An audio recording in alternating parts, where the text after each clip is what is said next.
Hi everyone, welcome to my kitchen. For those of you that don't know me, my name's Janice and I am a Thermomix consultant. So what I'm doing at the moment is, I'm always doing something different, but what I'm doing at the moment is I'm looking to see what food I can prepare and keep in the freezer and have it prepared in the freezer, ready for a quick reheat. So I'm going, later on this year, I'm going overseas for 6.5 weeks, just on a bit of a holiday, and I'm going to try and leave some food in the freezer for my adult son, I will say, that still lives with me. He is perfectly capable of cooking his own food, but I just thought it might be nice for him to have some stuff that he can just pull out and reheat and eat. So today, what I was going to say is, I was always told that if you want to know what you can freeze, just walk through the supermarket and look in the freezers and see what they've got, what foods they've got that are pre-prepared, ready to reheat. And one of the things I have been wanting to try are hash browns. So most of the recipes I've seen are you grate your potato. And I was going to do one of them, but I was just sitting down looking through Recipe Community, and I searched for hash brown, and I came up with a recipe. Now this has got, well, it doesn't tell you on here, but it's got 32 likes on it, 32 votes I think they call them on this one. It's a TM31 recipe because we don't cook it in the Thermomix, obviously. We're just going to make the batter. It says to cook it in egg rings. I have got egg rings, do not have a clue where they are because it's that long since I've used an egg ring.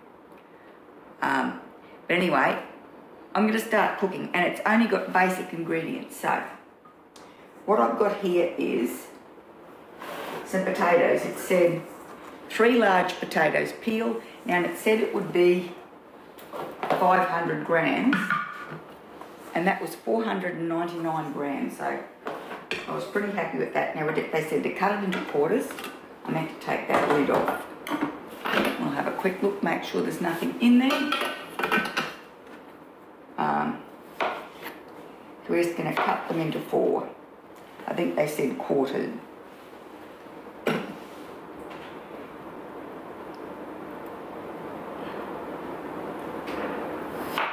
Okay.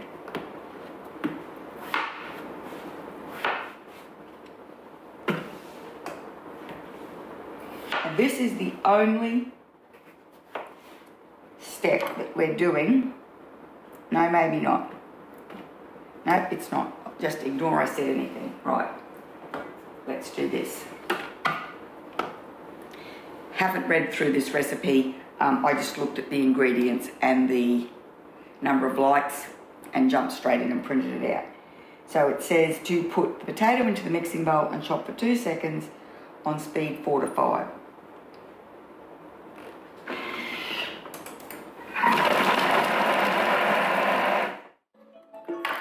Beautiful. Okay. So it says to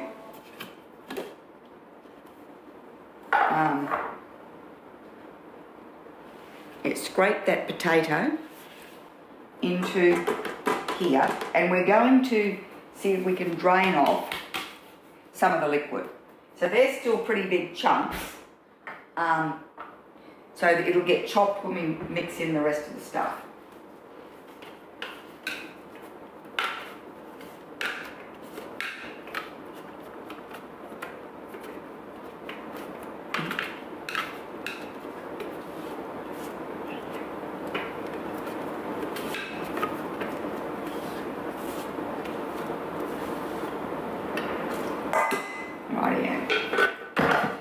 Just says to press down with the measuring cup to try and get some of the liquid out.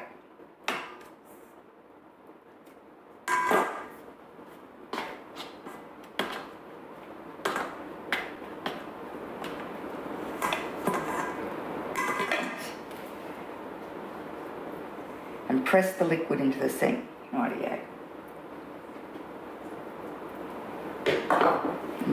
do like that. I'm going to do it like this.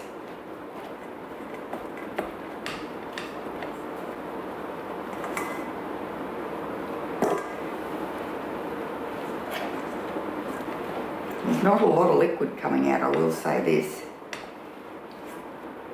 I've got two. I'll show you how much liquid I've got.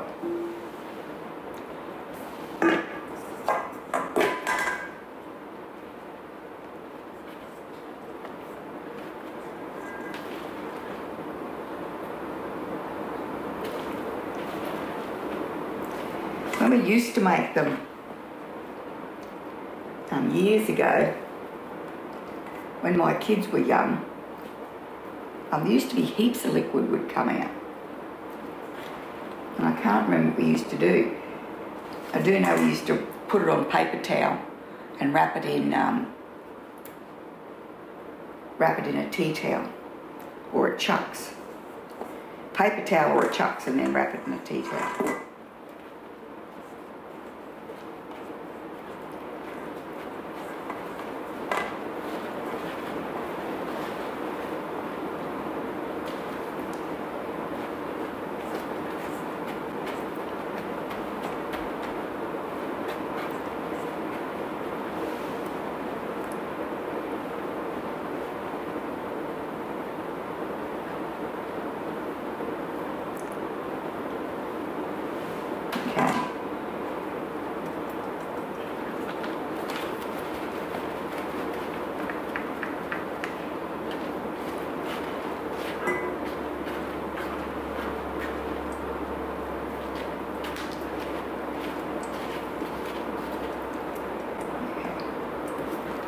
There's a bit of liquid dripping out now.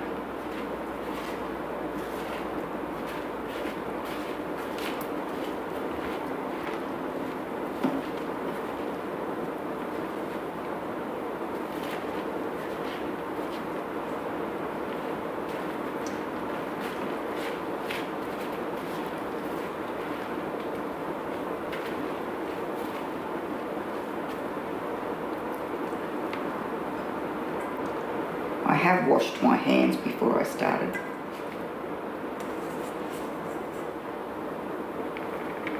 No. I'm going to return that to the bowl.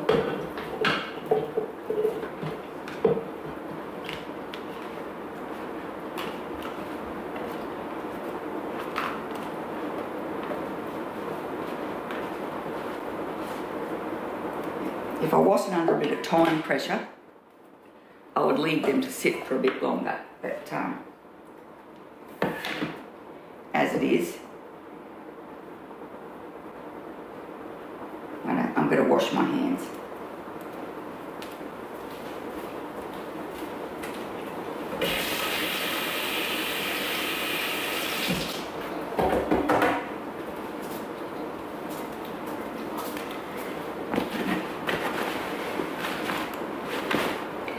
So it says to add a tablespoon of plain flour, an egg, and some salt and pepper.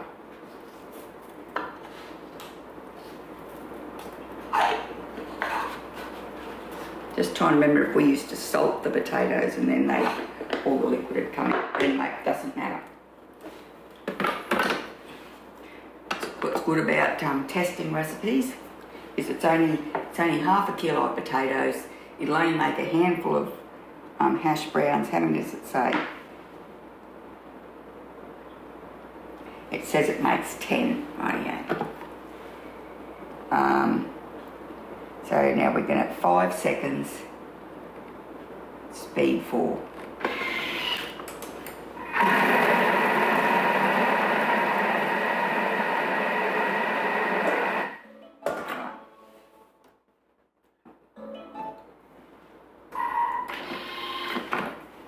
So that was only a few seconds. The longest time was the trying to get the liquid out. So that makes quite a nice chunky texture too. I I didn't know if it'd be mushy, but rightio. Now it says to coat a fry pan and egg rings in oil and heat on high. Add a heaped tablespoon of potato mix to each egg ring and press to flatten out to the shape, to the round shape. Now I'm not going to do that because, like I said, I don't know where my egg rings are. Actually, I think I do know. So I have tried to take the video over to the stove, but my lighting here comes from, I've got really awesome downlights here, but over in there I've got none. So I've got no artificial lighting or light rings or anything like that. And while I've got this really great lighting, I'm not prepared to spend the money on getting video lighting. So I can't show you this. What I am looking at doing is maybe getting a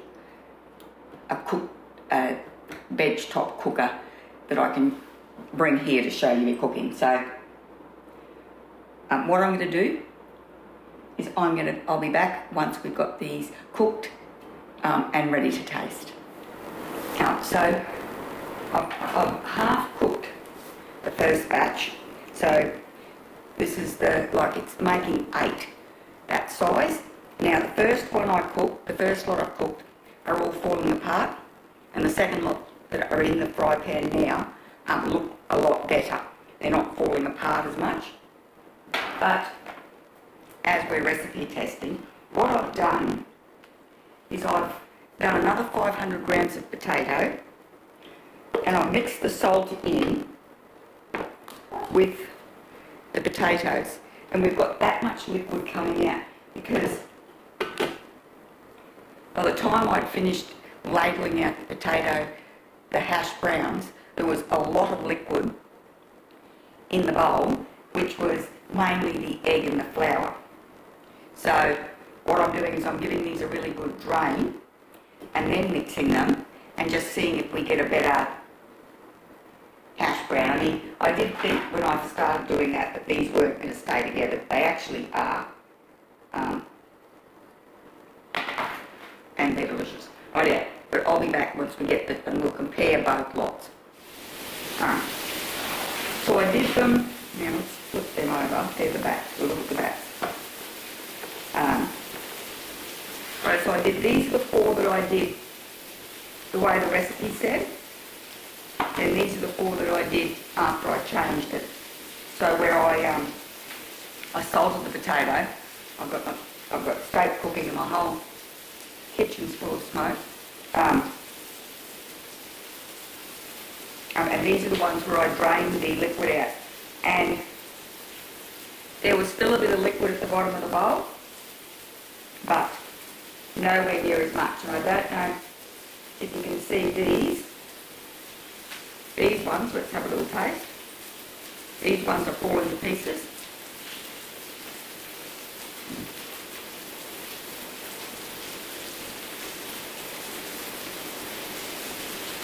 Yum. And these ones are still a bit hot. Let's pull this one out because it's a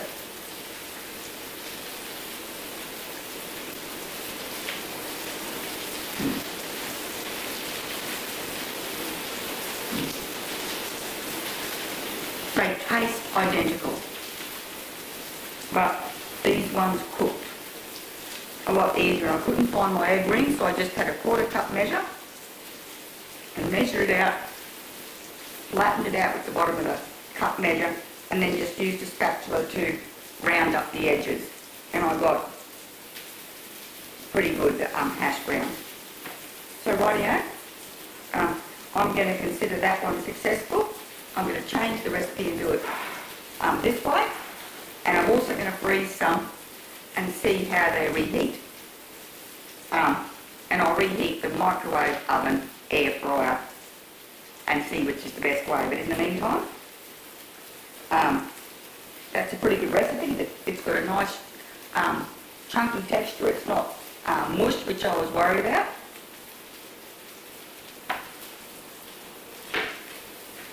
And once again, shows to me that if you look for the ones on the recipe community which have the highest number of votes, they're usually the really good ones. So rightio, I hope you enjoyed the video. If you did, could you please give it a thumbs up, pop over to my channel and subscribe, and I really hope I'll see you next time.